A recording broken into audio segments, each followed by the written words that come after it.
Merhaba, welcome back to another video on Sun God Productions, and this is my third recording of this because I'm trying to really aim for perfection, and I'm really not feeling like filming a video right now, but I gotta do what I gotta do. Also, I have nothing better to do. I mean, I do have this one PE assignment, but let's be honest, PE doesn't count. Anyway, so, thank you guys for 20 subs. Let's try to get 30 after this video, shall we? Yeah.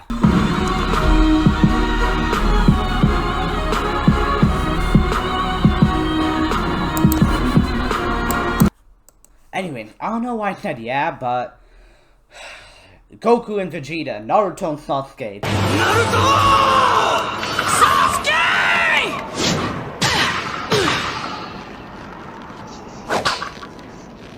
Deku and Bakugo, anime rivalries. For history, you can think of Bayzid and Tamerlane as anime rivals. I don't know why I did. Man, I can't spit out words today. Holy shit.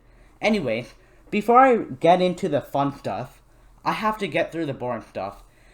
So, at the end of the last video, not last video, I mean like last video, the one on my Ottoman history series, I said how the Ottomans were at war with the Hungarians, which at the time, Hungary was a major power in Europe.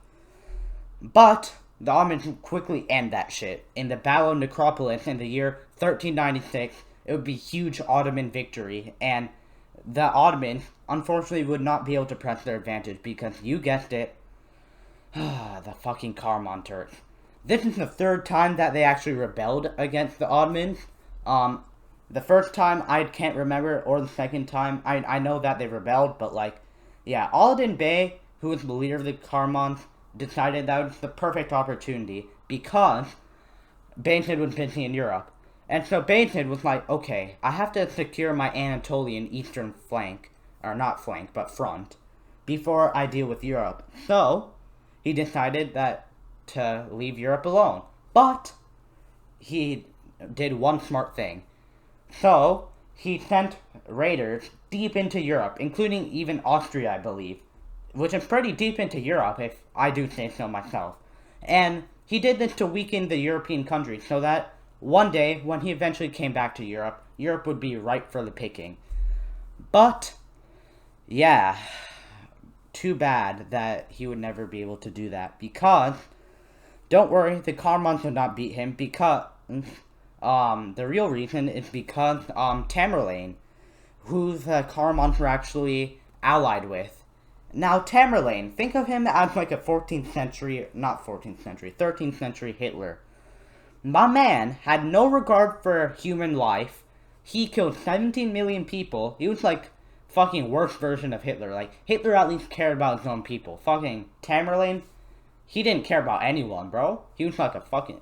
I don't even like Hitler, bro. I mean, like, you anti-Semites may like him. Me personally, I'm not a fan, to say it lightly. And I'm not a fan of Tamerlane either, because he kind of sucked.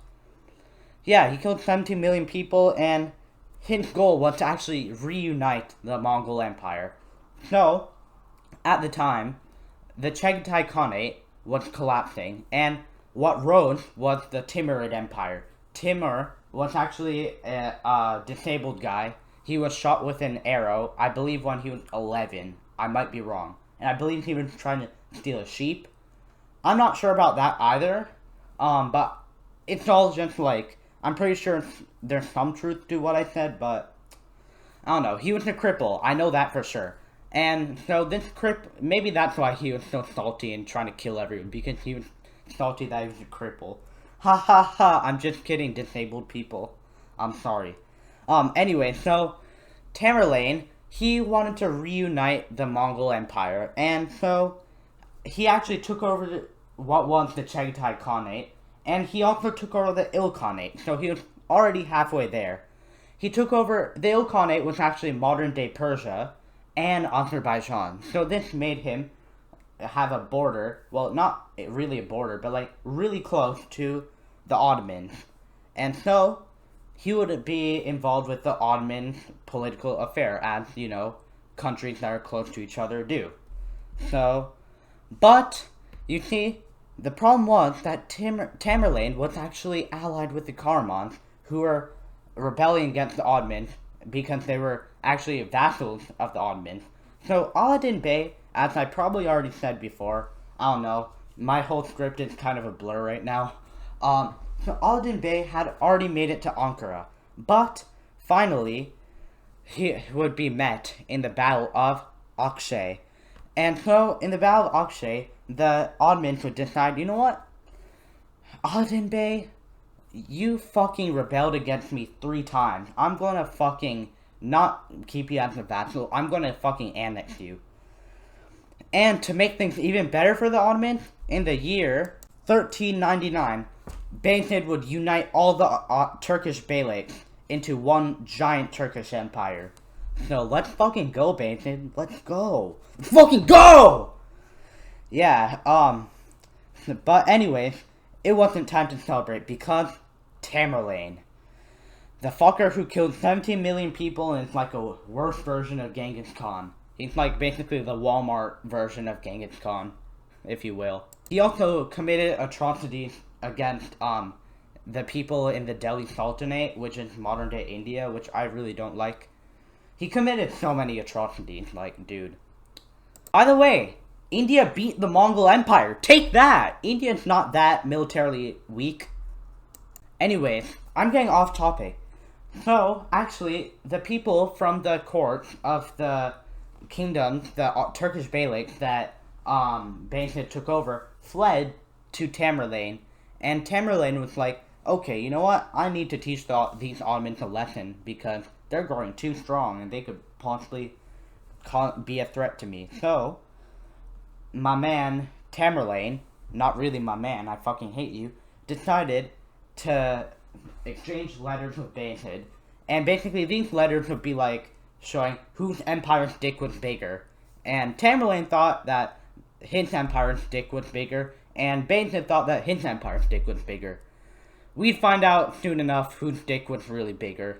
But anyways, they started exchanging letters, and being like, you know, I'm so much better than you, and these guys came up with mad roast, man.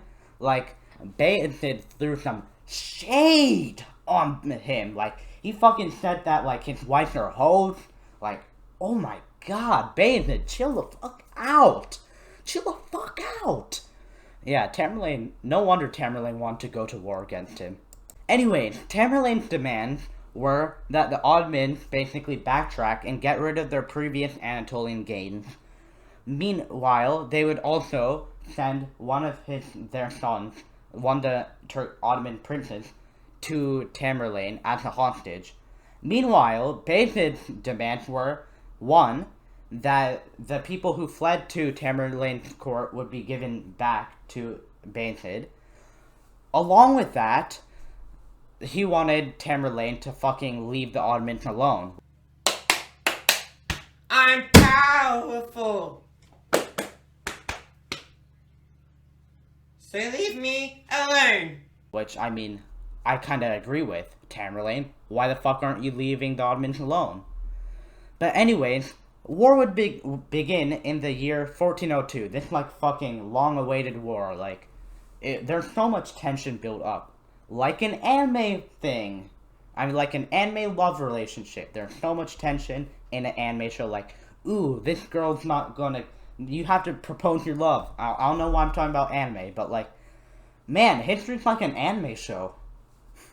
Kinda is, if you think about it. Because there's so much tension building up. And finally it explodes. And Tamerlane's plan was to run all around Anatolia, basically, to tire out Bayezid, who would basically chase Tamerlane around, and it would become like a cat and mouse chase. And finally, in the Battle of Ankara, they would meet. And, oh my god. You can tell something bad's about to happen. Anyway, so in the Battle of Ankara, each had around 100,000 troops. And at first, it would seem that Bayezid was winning. But then, there was foul play at work.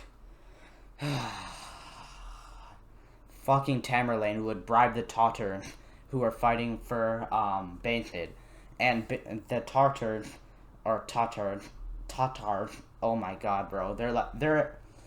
I can't pronounce these guys. But anyway, so they would betray the Ottomans, and basically they would smash the Ottomans' left flank, and it was, let's just say that the Ottomans were doomed.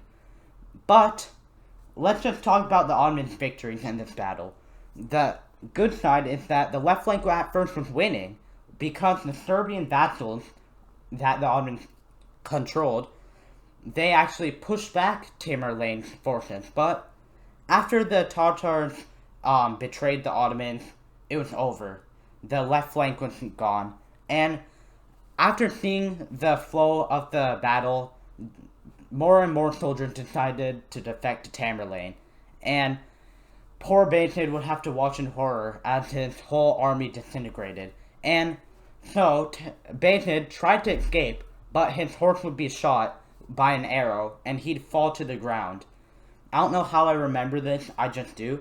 And unfortunately, Beytid would be the first Ottoman Sultan, and I'm pretty sure the last Ottoman Sultan, to be captured in battle. Sources say that, especially European sources say, that Beytid was treated horribly by Tamerlane. But these sources are probably more credible because they're the sources from Tamerlane's own court. They cite that Tamerlane actually treated Beytid well and mourned Beytid's death a year later. But after Beytid's death, it would seem that the Ottoman Empire was going to disappear and would be gone to history. But later, in the next video, we'd find out whether that's true or not. Dun dun dun! I'm trying to make suspense. Anyway, thank you guys for watching the whole video. Fucking love you guys. Remember to subscribe or you're going to the gulag, and peace.